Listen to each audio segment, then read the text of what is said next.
Today on the Locked On Sabres podcast, Olympic news and Lindy Ruff on the hot seat in Jersey.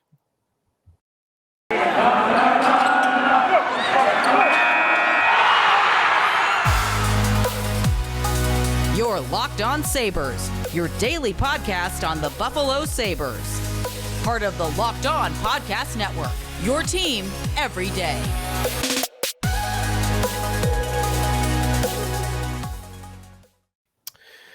Thanks for making Locked On Sabres your first listen every day. We're free and available on all platforms. Joe DiBiase and Jordan Hansgen coming to you wherever you're listening audio-wise or on our YouTube channel, Locked On Sabres. Jordan, how we doing today? We're recording a little bit later than normal. Are we more awake than normal? I'm usually good in the morning, so I think the morning is my prime production time. So okay.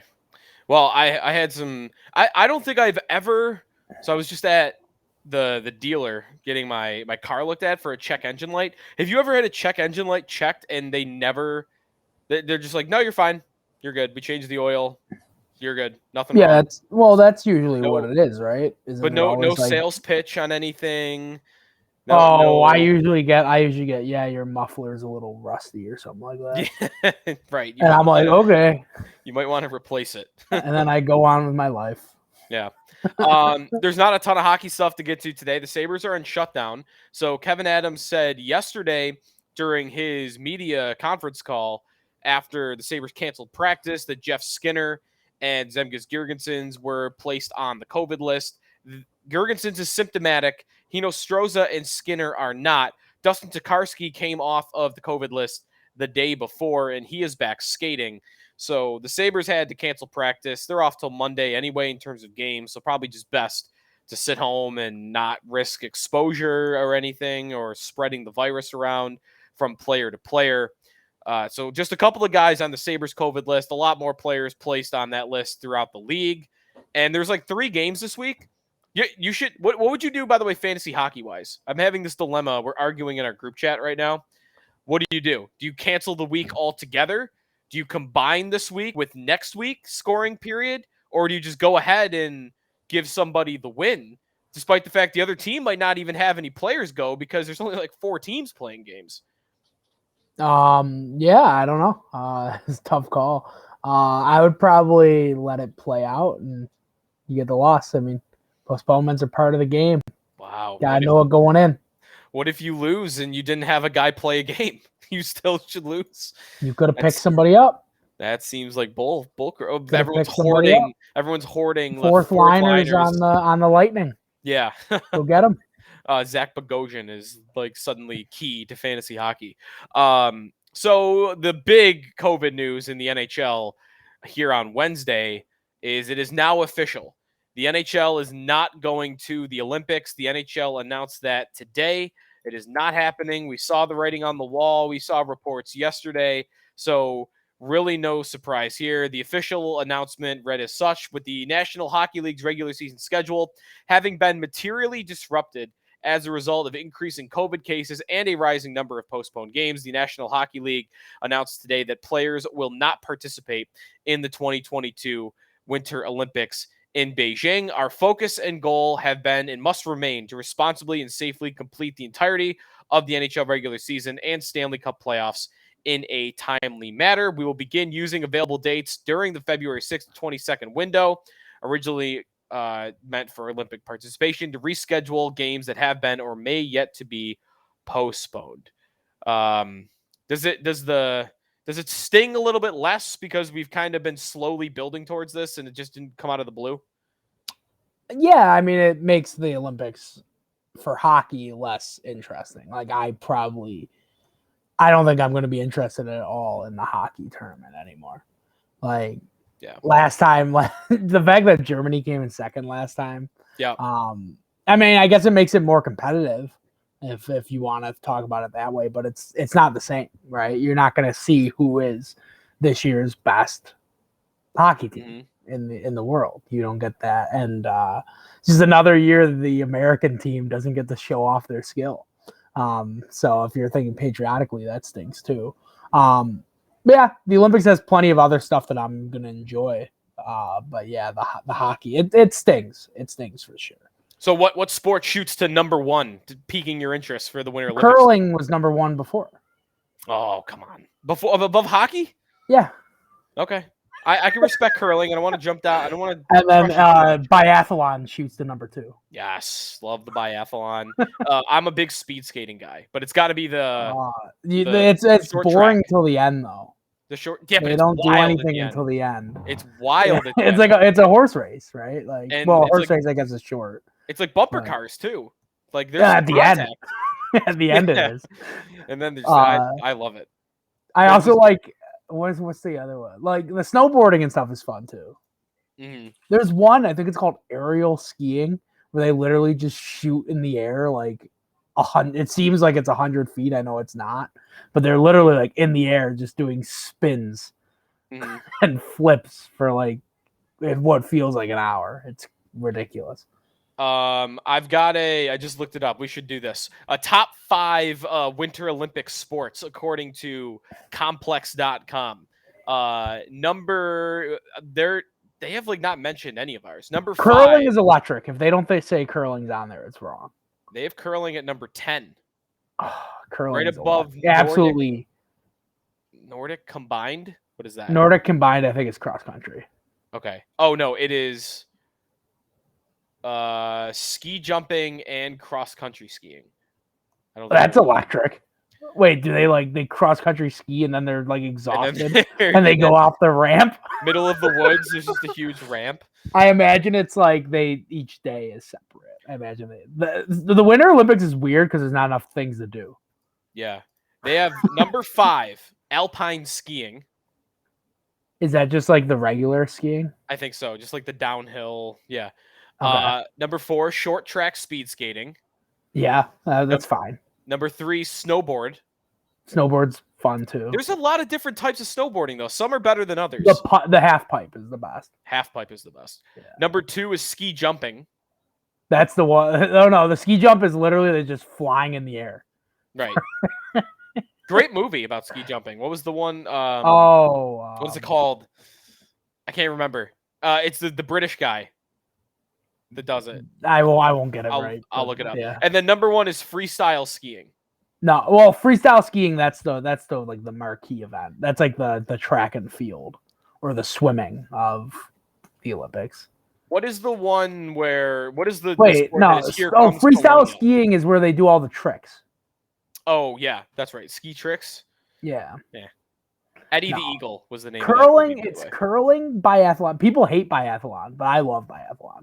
It's so funny. It's like they have to, after they're exhausted, they have to stop and get like a gun for some reason and shoot targets. How do Yeah. you not like that? Cross country skiing, by the way, is the one where you get the best play-by-play calls. Here comes Colonia. Here comes Colonia is amazing. And he's going really All-timer. slow. He's going really slow because he's tired. Yep. There's also what else do we like here? Luge, bobsled, skeleton. They're Those fun. ones- They're those fun. are all fine. I can't They're ever dangerous differentiate. though. I always get scared that somebody's gonna get hurt. I also can't differentiate between who's the good teams and the bad teams when it comes to that stuff. I think all like looks the same to I me. think Germany's good at those. Well, no, I know, but like when I'm watching Oh. it, if you ask me who's good at this and who isn't without showing me the time, Well, it's all about like it's like based on like they're separated by like 0.8 seconds. right? And then at that point, I almost feel like it's pointless. Whatever. Game of inches is football, so I shouldn't criticize too much. So we miss out on a glorious opportunity though for the best U.S. hockey roster that I think we've ever seen. Jay Fresh Hockey, who's one of my favorite follows on Twitter, he ran a fan vote of who should be on the team a few weeks ago. Austin Matthews, Matthew Tkachuk, Patrick Kane, Johnny Gaudreau, Kyle Connor, Dylan Larkin, Jack Eichel, if he was going to be healthy, Adam Fox on the blue line, Charlie McAvoy. I mean, that U.S. team was going to be so good. In net, Connor Hellebuck, and actually Jack Campbell had kind of jumped over John Gibson, it appeared to be the number 2, because he's like the Vezina favorite right now with Toronto. Just such a talented U.S. team that's kind of going to go to waste. Is that your biggest takeaway from not having the Olympics? That's mine, is that Yeah. I thought this U.S. team could win the gold. Another one, though, could be you got some older players like Crosby and Ovechkin where this was probably their last chance. Right. Yeah. I don't know. I think Ovi will be there until he's like 52. He'll be 40 He'll at the just next be chance. he'll just be like the power play guy. Even when he's like 50, he'll be playing. Yeah. But yeah, the American team I think is the story. I think that like some of the little guy teams would have been interesting too. Like I'm thinking mostly like the German team would be fascinating because they probably have their best roster they've ever had. I would think so. With Draisaitl being Mo one of the best Seider players in the too, world. right? Yeah. Like Mo they actually Seider. have they have a I don't know, like they're like some of the little guys, I think, like they're different. I think the little guys are now like Czech and Slovakia kind of stink. Yeah. And then like Germany's pretty good. I think there's another team that's getting a little bit better. Switzerland, maybe? Switzerland's getting better. I think Switzerland's got a couple guys. Germany in 4 years is going to be their time because Draisaitl will still be in the middle of his prime as one of the best players in the world. Their goalies are not bad either. Like, yeah. Well, Grubauer is going to be old by then. Think about 4 years from now. Tim Stützle is going to be like 24 instead of 20. JJ Peterka should be in the NHL by then. He might be here next year. 4 years, he might be a star. Lucas Reichel, who was a first-round pick of Chicago this past year, he'll be an NHLer by then. And then you mentioned Mo Seider, who's already great as a rookie, but when he's 23, he might be one of the best defensemen in the league. So Germany would have been good now, but in 4 years, they could really be something. I mean, not like competing with Canada and the U.S., but they might be able to hop over teams like Switzerland and Czech Republic. It's a long way from the Jochen Hash Marco Sturm teams of old. Yeah. I saw a stat today that Mark Pysyk played with Jochen Hash. That's how long he's been. That's incredible. So yeah, Crosby will be 38. Ovechkin will be 40. We'll see if it is sad. It's sad that they've had two that they didn't get to go. Yeah. The next one, by the way, so the last time they played was obviously 2014 in Sochi. 12 years later before the next opportunity. That'll be 2026 in Milan, Italy. They played the Winter Olympics with the NHL players in Turin, Italy in 2006. That actually works better for American audiences too in terms of time zone change. Instead of games being on at like it was going to be like the earliest one would be like 7 a.m. I think because they play like at noon. It'll be like if you're a soccer fan, it'll be like as if you're watching soccer for time wise. So sucks that they're not going. I was looking forward to it so much, but obviously completely understand. We would have had to watch it like 3 a.m. too. Yeah, it would have been tough. But quickly on this as we wrap this conversation, it was the right decision though to not go. Yeah, the other one I think was worse because it was all just money and financials. Yeah. This one, like you're doing it for safety and also to get 82 NHL games in. So I do understand it. Yep. All right. When we come back, Lindy Ruff is on the hot seat. We'll talk about that when we return. Before we do that, got beard, get primal. You heard me right. Got beard, get primal. If you or someone you care about has a beard, it needs to get primal. Maybe you're the guy that has never considered the benefits of treating your beard with product. Primal Origin Oils will stop the itch and make your beard look healthy and groomed. The products are free from harmful synthetic ingredients and with low impact on our planet. Primal Origin Oils makes balms, oils, and whipped butter that are renowned as the best feel in beard products available. All products are fair trade certified and handcrafted in the USA. The combo kits make a great holiday gift, and if you're shopping for yourself, you'll be glad you did. We know every company claims to have the best, but Primal Origin Oil challenges you to compare their ingredients and feel in beard to the other products you've used. Remember, use the code LOCKEDON, gets you 20% off at primaloriginoils.com. Use the code LOCKEDON at checkout for 20% off. This episode is also brought to you by Built Bar.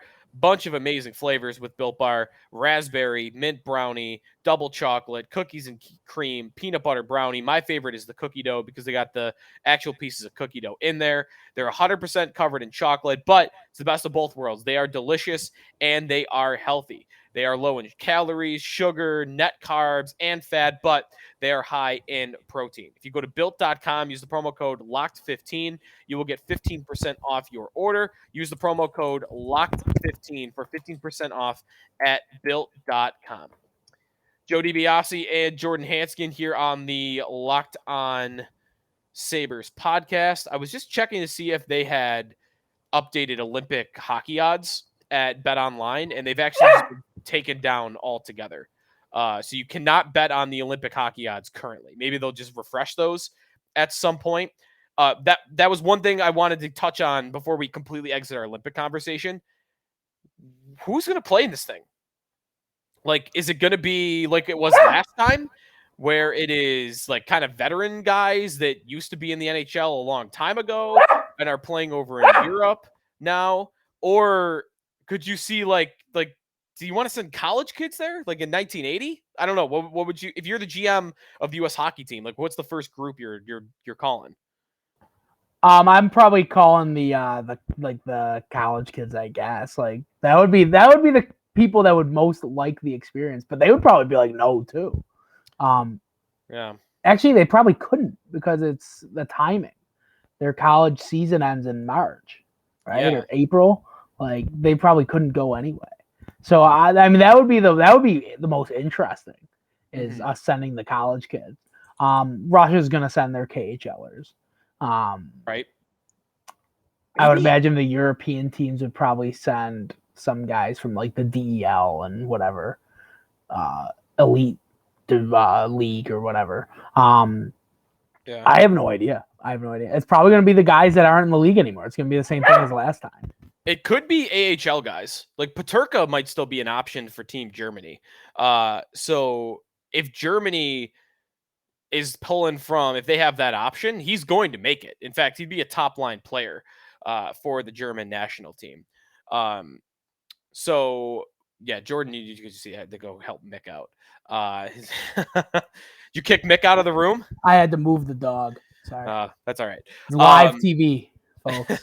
So anyway, it's like, remember that video with the kids that barge into the room when that guy is doing an interview on like British television? Yeah. And then the nanny scrambling in to like, no, the kid. I hope it didn't look that bad. I mean, no, it didn't. Was I just gone? Okay. You were just gone for a second. Yeah. So no one even probably noticed. Yeah, as I mentioned, like I'm reading a Greg Wyshynski article now of who might fill that roster, and he said the AHL is still an option. So JJ Peterka could still be on Team Germany. You might see guys like Jack Quinn suddenly in the Olympics. I don't know though. Maybe nobody goes because the same issues NHL players want to not risk is the quarantine, and maybe nobody wants to do that. There is. I should also just say this on the back end here. There's a possibility the Olympics are just postponed till next year altogether. I was reading about that this morning. So maybe all of this is a moot point because we're just going to do all this again next year. But anyway, if they called you up, would you play?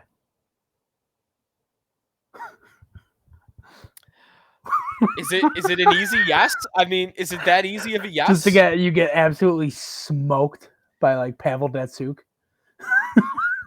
Right. I feel like I would. You're like all these Americans, like millions of Americans, are watching you play, and you're just getting worked in the zone. Yeah. Well, there's that, and also like it really. I don't want to go to China right now. No, I wouldn't want to go. I would not want to go. Screw that. And then afterwards, you have to sit here for like what? Like how many weeks? A month. It's a month. If you test positive, you have to test positive. Oh, okay. Well, I mean, if you're like fully vaccinated and stuff, like I could totally see people wanting to go. If I thought it was like the quarantine was no matter what. No, not no matter what. The World Juniors are coming up, by the way. Boxing Day, January 26th. They're still playing those. They're going to play it at half capacity. Okay. That was announced yesterday, but they are going to play them. So, right, some of those players might also play in the Olympics. We'll see. So we'll get some more international hockey flair. We'll have a full World Junior episode, I'm sure, this week with the Sabres off. Before we get out of here, though, today, I do want to ask you about Lindy Ruff. It's being hotly debated in New Jersey whether or not he should be fired. They are in the middle of a 5-game losing streak. This is year 2 for them. They've got some good veteran players. Like they went out and they paid Dougie Hamilton, one of the best defensemen in the league, to come in there. Mackenzie Blackwood is a good goaltender. They've got some young pieces up front at Jack Quinn and Nico Hischier. Like they were expecting to make a jump this year. And they've gone from 7th in their division last year to 7th in their division this year. Their point percentage has gone up, but not by a lot. It's gone from .402 to .417. They're 10, 15, and 5. And Lindy's not like some young developmental coach. He's a guy you would expect to win right now with. So if you were the Devils, what would you do? Would you fire him now? Would you go hire Paul Maurice? Would you wait till the end of the season, give him the rest of the year? What would you do if you were the Devils with Lindy right now? I don't know. I think he's the type of guy though that you don't waste your time with that much. Like if he's not building what you want, and you know that he's this older guy that you expected to be like, all right, we've built the roster. Because I remember last year it was like, oh, they're the most improved team, and it was like a disaster. So, yeah, he's the type of guy that you don't really waste too much time with. I could totally see them firing him in season. Yeah, I hope it doesn't happen. I was kind of not surprised, but it was interesting to me that he even got another head coaching job. I thought he might never get one again. And the thing that sucks for Lindy is this is it. Like if this ends here in the next week or so, in the middle of a losing streak with 2 years of not doing almost anything, and with the Devils, even though it's not a lot of games. I mean, it's only 86 games in total, but that's it for him. Right? He'll be 62 years old in February.